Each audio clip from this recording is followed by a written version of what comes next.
Welcome to the War on Wellness. I am your host, Penny McPherson, and I'm here on Wednesdays for the War on Wellness at 6 p.m. Eastern Standard Time. So thank you for joining me on my Facebook page, my personal page, my business page, my group, and on YouTube. So I have loaded the videos on YouTube. So please go over to YouTube and subscribe to my YouTube channel, which is Plant-Based Penny. Thank you so much. So I know that Facebook is gathering my audience, but so hello to everybody who's in the replay. If you're watching the replay, say hello. If you're watching live, say live so I know which one you are. Today, we're going to be talking about, kind of going along with my previous theme of high blood pressure, and we're going to be talking about alternatives to salt. Yes, we're talking about alternatives to salt, decreasing our sodium intake and increasing our minerals. Okay, so thank you for joining me. And I have a question for all those who have joined me today on all of the different platforms. So, the salt issue. Do you know anyone with high blood pressure? Put a yes in the chat or put a Y in the chat. And put a no if you do not know anyone with high blood pressure. So Americans, those in the United States, eat a lot, consume a lot of salt. We eat a lot of salt. And well, why do you think that is? Why do you think that we eat so much salt? I mean, I don't think it's that people are pouring in their hands and eating it, although as a kid, I did do that at some point. We would put salt on cucumbers. Some people put salt on watermelon. Do you put salt on watermelon or any fruit? I can't think of any other fruit that people put salt on. But if you know of one, put that in the comments. But the people in the United States. So here is your question. Do we eat the ideal amount of salt? If so, put a 1. Or do you think that we eat 2 times the amount of salt? Put a 2. Or if you think we eat 3 times the amount of salt, put a 3 in the chat. 1 is ideal. 2, if you think we eat twice as much.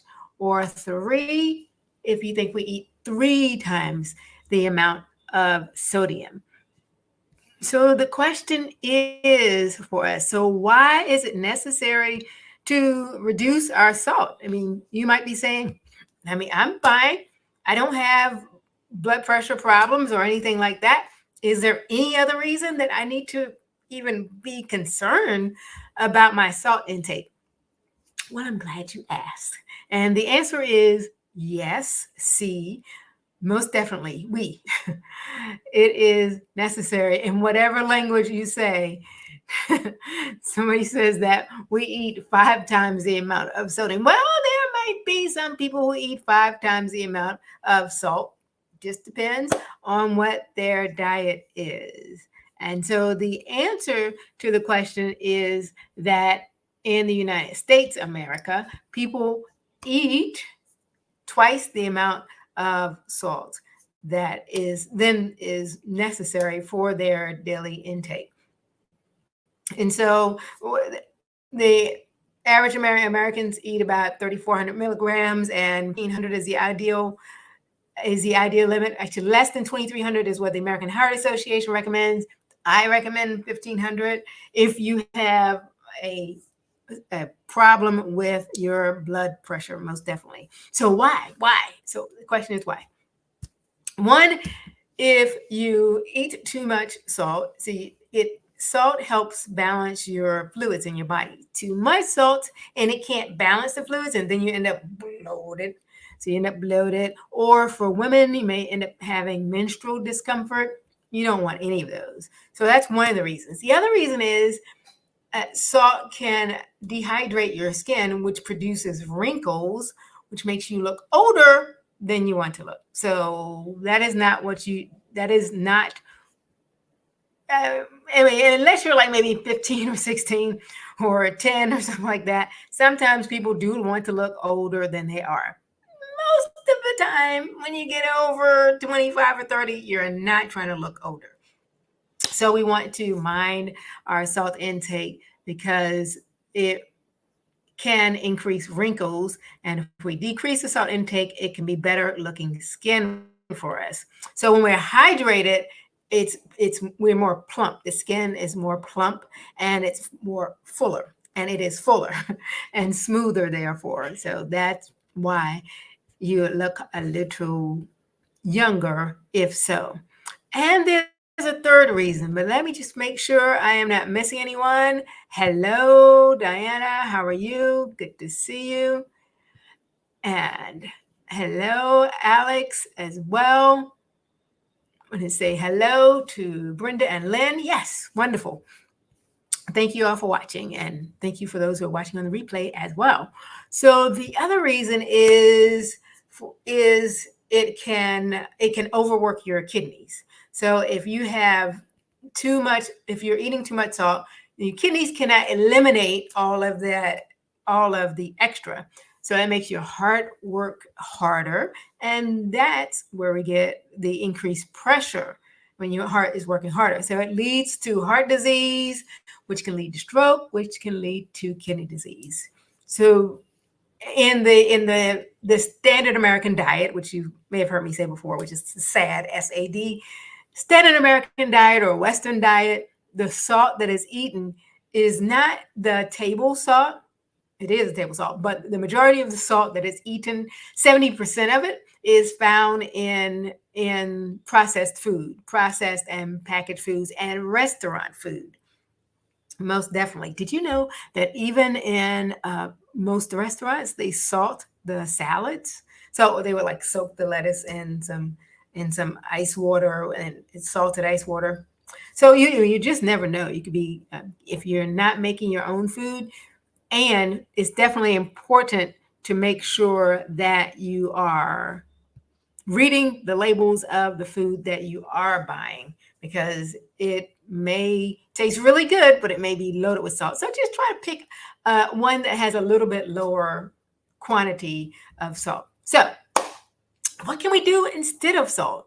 That is the question. What else can we do if we don't want to be in that category? Somebody said 5 times what is recommended, or so we average about twice as much than what is recommended. So some of the herbs, let me know. I want you to list in the comments any herbs that you cook with, or if you're not a cook, you can list some herbs that you're familiar with. So list some herbs, and I'm going to introduce you while you do that to a salt that a lot of people might call vegan salt, but it's not actually vegan salt. It's actually a salt that a lot of vegans use. And so thank you to my friend Luana for sharing this salt with me. This is Himalayan black salt. Let's see if you can see that. And Himalayan black salt, it has 84 trace minerals in it. So that's the one thing we want to do. We want to increase the minerals of the food that we eat, because we want to make sure that we're adding nutrients to our body, because then our bodies can manage all of the processes with all of the systems of our body, with all of the 7 detoxification systems that we have in our body temple. And so the black salt, it has an egg-like taste. And so it has subtle sulfuric aroma, and a lot of people use it in India and in Asia in their cuisine as well. And a lot of vegans, some people call it vegan salt, because a lot of vegans use it because it mimics the taste of eggs. So when I make potato salad, and vegan, of course, with no eggs. And so, sometimes you miss the taste of certain things, but I'm fine with it, with that, not having it. But my friend introduced me. I remember the salt, but I just never tried it. So I used it in potato salad, and my husband was like, "Oh my goodness, this is so good! This is really good." And so it really does mimic the taste of eggs. And we had a friend stay with us who's allergic to eggs, and so I'm like, "Oh, no problem. There's no eggs in this house. You're gonna be safe, okay?" and I used the salt, not thinking about it. And therefore, uh, she it bothered her because it smelled like salt and it smelled like eggs, that is. But there are no eggs, there are no meat byproducts, there's no dairy, nothing in it. It is just black salt. So if you are plant-based and you want to get some of this, it has the minerals in it, and you can order it off Amazon. Himalayan black salt is what it's called. Okay, very good. All right, I have some answers to my question, which is what herbs and spices do you use? Okay, I have oregano, I have salt, I have celery seeds, and basil. Very good Chinese 5-spice. Okay. You may want to read the label. Make sure that you're reading the label of everything that you buy to make sure, even the spices, because sometimes the spices have salt as well. And so, like for instance, garlic salt, garlic powder. They sell garlic powder, but they sell it with salt. They sell onion powder, but they sell it with salt. So you just want the actual seasoning, the actual herb, since we're trying to make sure that we do not eat too much as far as the sodium is concerned. We're trying to decrease that as well. Okay. So one of them that you all did say is that you can use in your diet celery when you're cooking. So definitely using celery is one of the things that will help our palate. And so the that's actually a vegetable, not actually an herb, but okay, we'll go to vegetables since you went there. Vegetables and fruits. Garlic, chives, lime, pineapple, ginger, celery. So a lot of times when people cook meat, sometimes you see they put pineapple on top, or sometimes they do it on top of sweet potatoes. But it is adding a different flavor profile. It is adding to the complexity of the dish. Celery, especially if you cook that and use that in your stock, you don't have to worry about using those bouillon cubes, which are full of salt. Lime also mimics the taste of salt on the tongue as well. It's an acquired taste. And you have to practice with these things so that you can get used to them. Garlic definitely also enhances the flavor profile. Now for herbs, I'm growing outside now some oregano and rosemary and cilantro and mint. Yes, I'm growing all those outside, and all of those help in increasing the flavor profile of food so you don't have to use as much salt. The other things that I'm not growing are thyme. Oh, I am growing thyme. Yes, I am. I forgot about that. I'm growing winter thyme, but sage. I don't have sage. If anyone wants to give me a sage plant or some sage seeds, I'll take those. Okay. And the other thing that I'm growing is basil. I forgot about that. Yes, basil. Love it. Fresh basil. If you smell it, it's just it's so aromatic. Absolutely amazing. So those are the herbs and fruits and vegetables. Then spices. Cayenne pepper, which is hot, but you can just use just a little bit to season with chili pepper. Now, I am one who I don't like spicy. Paul, my husband, loves spicy. We are also growing jalapeno peppers outside because he loves spicy. He can just eat them.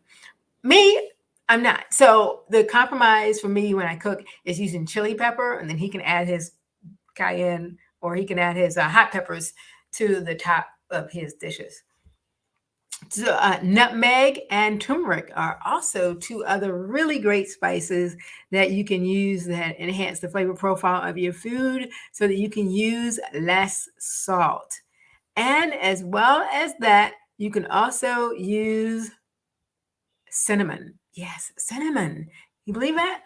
Cinnamon is actually another really good medicinal herb that you can use in your food, as well as smoked paprika. Oh my goodness, yes. I've been using paprika for I don't even know how long, but when I discovered smoked paprika, I have not gone back to regular paprika. You have to try it. It adds a whole nother depth of flavor for your food. So I am going to let that be the amount that I want to share with you as far as the alternatives. So those were the alternatives with fruits, vegetables, spices, herbs, and knowing why is important. So here is the bonus, okay? The bonus is that on next Wednesday on the 13th, we're going to have a webinar right here on eliminating toxicity from your body, because we have a lot to do to work on our bodies to eliminate toxicity. I need to do it. You need to do it. We breathe toxic air. Some of us dry clean clothes that have chemicals, or wash our clothes with chemicals. We eat food that's chemicals. Some foods even say it's GMO on the packages, and other foods may have pesticides, and it's just so many opportunities and reasons that we need to eliminate toxicity from our bodies. So that webinar is going to be on next Wednesday, the 13th of September at 6:00 p.m. in place of this broadcast. But I look forward to seeing you there, and I'm going to help you with simple and effective methods so that you can look, live, and feel well. Please contact me on any of my social media pages if you have any questions. Instagram, Plant-Based Penny Life, and also on Facebook, and also on YouTube, Plant-Based Penny. So thank you for joining. I'm Penny, your host, also known as Plant-Based Penny, and it is my hope that I can help you with my passion and helping you move from problems to progress with plant-based solutions. So thank you for joining. If you're watching live, put live. If you're watching on replay, put replay, and we will see you next time. Stay tuned.